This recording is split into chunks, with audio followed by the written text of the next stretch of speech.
Listening Library presents 매직트리 Book 25 by Malcolm Osborne, read for you by the author. Stage fright on a summer night. Chapter 2. London Bridge. Warm daylight flooded into the treehouse. Jack opened his eyes. Annie was wearing a long dress with an apron. He was wearing a shirt ripped off his sleeves, nailing the pants in tight. Their shoes were leather slippers. Jack's backpack was now a leather bag. His clothes were weird, said Jack. His voice were nearly turned by the sounds thundering villains to coming below. What's going on? Said Annie. She and Jack looked down. The treehouse had landed in a patch of trees near a wide-brown river. Wagons, carts, and people were heading toward the river. Ferry boats, sailing ships, and white stones clouded across the water. Wow, it's so busy, said Annie.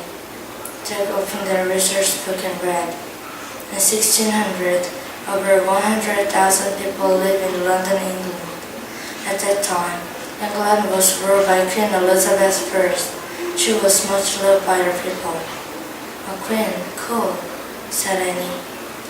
Jack took out his notebook and pencil and wrote, London, 1600, Queen Elizabeth I.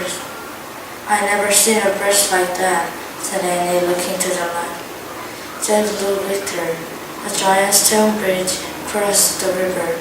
The bridge looked like a small town. It was crowded with houses, shops, and even a church. Jack found a picture of a bridge in the research book. He read aloud. At the heart of London Bridge, the bridge crossed the Thames River. At different times in history, the bridge fell down, but it was always built again. Oh wow, said Annie. That must be where the song comes from, she sang. London Bridge is falling down, falling down.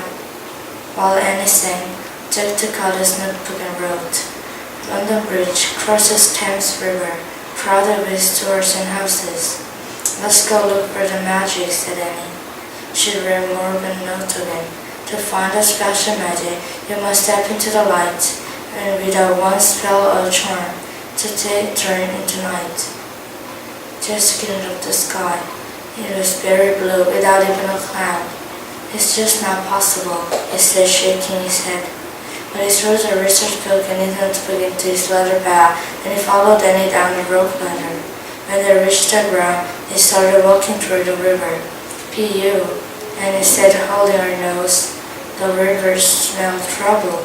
No one else seemed to mind, though. They flew cheerfully, finding the ferry boat or heading for the bridge. They all seemed happy, as if going to someplace fun. A group of rebel boys faced Jack and Annie. They were about 12 or 13 years old. They were laughing and out of breath. Hurry, we're late, one shouted. The boy ran toward the stone gate leading to the bridge. Late for what? Said Annie. What's on the other side of the bridge? Why there's such hurry to get there? I don't know, said Jack. He pulled out the research book. I'll see what the book said. No, let's just go or we'll be late, said Annie. She took off running. Okay, said Jack. He put away the book and ran after her through London Bridge.